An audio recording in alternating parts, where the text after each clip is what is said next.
Bismillahirrahmanirrahim. Assalamualaikum warahmatullahi wabarakatuh. Salam sejahtera untuk kita semua. Semoga selalu diberikan kemudahan dalam setiap jalan untuk menuntut ilmunya. Amin, amin ya rabbal alamin. Sebelum itu, perkenalkan saya Rehanul Hasanah sebagai moderator pada video kali ini. Terima kasih saya ucapkan untuk Bapak dosen Junaidi SPD MPD yang telah memberikan tugas ini kepada kami, dan terima kasih pula kami ucapkan untuk teman-teman yang telah berkenan mampir di video kami kali ini. Pada video ini akan dijelaskan terkait uji ANOVA satu arah dengan asumsinya, di mana penjelasan kali ini akan dibagi oleh beberapa orang. Yang pertama yakni ada Hulaini Hidayatul Hidayah yang akan menjelaskan terkait materi uji ANOVA satu arah. Kemudian ada Wais Al-Qarni yang akan menjelaskan terkait uji ANOVA satu arah dengan menggunakan SPSS. Dan yang ketiga yakni ada Safinatur Rahmah yang akan membacakan kesimpulan dari pengolahan data dengan uji ANOVA satu arah menggunakan SPSS. Kepada teman-teman yang telah saya sebutkan namanya, saya persilahkan. Kita akan masuk ke materi yang pertama, yaitu definisi dari ANOVA. ANOVA merupakan metode statistik inferensi yang digunakan untuk menguji rata-rata dari beberapa populasi. ANOVA merupakan perluasan dari uji rata-rata atau biasa disebut dengan uji T, di mana syarat utama dalam melakukan penelitian ANOVA adalah data harus berdistribusi normal dan juga homogen. Penelitian ANOVA dibagi menjadi 3 bagian. Yang pertama yaitu one-way ANOVA, yang kedua yaitu two-way ANOVA, dan yang ketiga adalah MANOVA. Selanjutnya materi kedua yaitu analisis one-way ANOVA. Analisis one-way ANOVA atau uji ANOVA satu faktor adalah salah satu uji komparatif yang digunakan untuk menguji perbedaan mean atau rata-rata data dari kelompok yang dibandingkan. One-way ANOVA digunakan untuk data memiliki satu dependent variable atau DV dan satu independent variable atau IV. IV pada one-way ANOVA adalah data berjenis nominal atau data kelompok dengan nominal memiliki 3 kelompok atau lebih. Analisis ini memiliki asumsi bahwa kelompok yang dianalisis memiliki varian yang sama, serta data yang digunakan berdistribusi normal. Dalam menggunakan analisis one-way ANOVA, terdapat beberapa syarat yang harus dipenuhi. Yang pertama, sampel berasal dari kelompok yang independen. Yang kedua, variabel faktor bersifat non-metrik atau data kategorikal. Yang ketiga, yaitu data masing-masing kelompok berdistribusi normal. Yang keempat, yaitu varian antar kelompok harus homogen. Berikutnya kita akan masuk ke contoh kasus. Efektivitas 3 model pembelajaran, yaitu pemecahan masalah sebagai A1, discovery learning sebagai A2, dan juga inquiry sebagai A3. Terlihat dari skor prestasi matematika ketiga kelompok yang dibelajarkan dengan model pembelajaran tersebut selama 3 bulan. Data prestasi 3 kelompok disajikan sebagai berikut. Bisa dilihat tabelnya. Nah, kemudian kita akan lakukan pengujian hipotesis perbedaan rata-rata dengan menggunakan signifikansi 5%. Kita akan masuk ke pembahasannya. Untuk H0, tidak ada perbedaan prestasi belajar matematika antara siswa yang dibelajarkan dengan model pembelajaran pemecahan masalah, discovery learning, dan juga inquiry. Kemudian untuk H1, ada perbedaan prestasi belajar matematika antara siswa yang dibelajarkan dengan model pembelajaran pemecahan masalah, discovery learning, dan juga inquiry. Untuk selanjutnya akan dijelaskan oleh pemateri berikutnya. Terima kasih.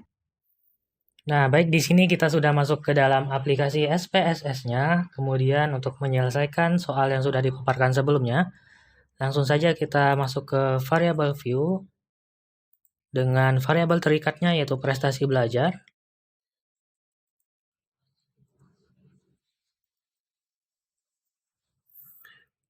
Nah, di sini kita ubah desimalnya menjadi 0 dan kemudian misalnya menjadi scale. Kemudian yang kedua yaitu model pembelajaran.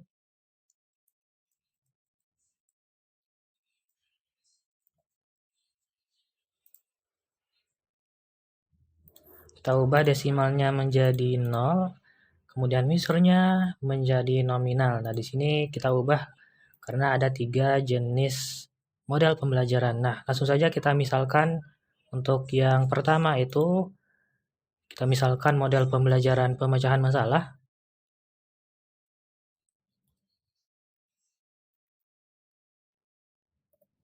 Yang kedua itu ada discovery learning.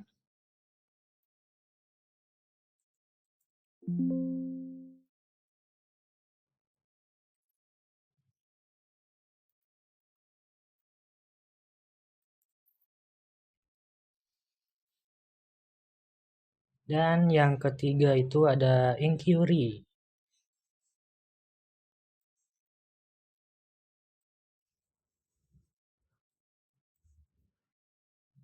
Langsung saja kita tekan add dan kemudian kita klik OK. Nah, untuk value-nya kita ubah tadi. Nah, kita masuk lagi ke data view. Kita masukkan angkanya. Di sini untuk A1 kita misalkan 1. Itu sebanyak 10 datanya.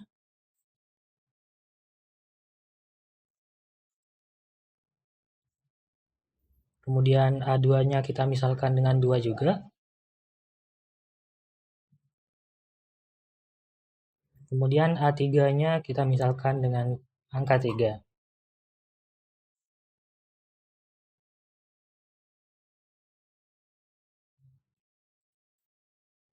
Nah, di sini untuk prestasi belajarnya kita langsung masukkan saja angkanya.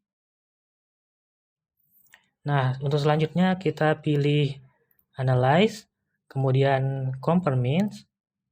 Di sini ada one way ANOVA. Nah, untuk dependent list-nya di sini atau variabel terikatnya kita pilih prestasi belajar. Kemudian untuk model pembelajarannya yaitu menjadi faktornya. Kemudian kita masuk ke option-nya. Kita klik di sini untuk descriptive dan homogeneity. Nah, itu tujuannya untuk menguji homogenitas dan deskriptifnya. Kemudian kita klik continue dan kita klik OK. Kita tunggu sebentar dan ini adalah hasilnya. Oke, mungkin itu saja dari saya. Saya kembalikan atau serahkan ke pemateri selanjutnya. Hasil dari uji hipotesis one way ANOVA. Di sini ada statistik deskriptifnya. Di sini juga ada N sebagai jumlah, mean, dan standar deviasi. Di sini mean untuk pemecahan masalah itu sendiri itu 86,00, discovery learning itu 74,00, dan inquiry itu 71,00. Di sini juga ada tes homogenitasnya dengan menggunakan level statistik dengan mendapatkan nilai signifikansinya itu 0,447. Tujuan dilakukannya tes homogenitas ini untuk mengetahui apakah sampel yang digunakan mempunyai variansi yang sama atau sampelnya homogen. Jika sampel tidak mempunyai variansi yang sama, maka tidak dapat dilakukan uji one way ANOVA. Karena kita mendapatkan nilai signifikansinya 0,447 dan lebih dari 0,05, maka kita dapat menyimpulkan bahwa tidak ada perbedaan nilai varian atau sampelnya homogen.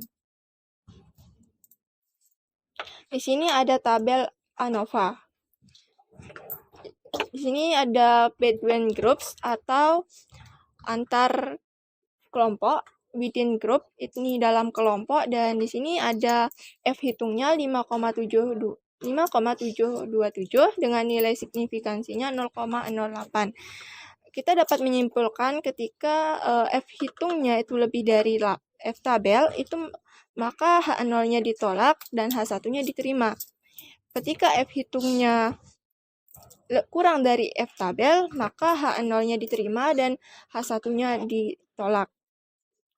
Di sini F hitungnya itu 5,727, dan untuk melihat F tabelnya itu kita perhatikan between groups-nya ini dengan derajat kebebasan itu 2 sebagai pembilang, dan within groups-nya ini sebagai penyebut dengan derajat kebebasan 27.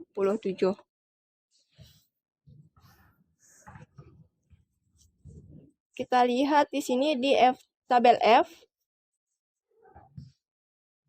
Di sini pembilangnya tadi 2, dan untuk penyebutnya itu 27. Kalau kita melihat F tabel, kita di sini kan untuk pembilang itu 2, dan untuk penyebut itu sendiri 27. Untuk melihat F tabel, kita lihat nih yang lurus nih, kita tarik dari 2 sampai 27 itu 3,35.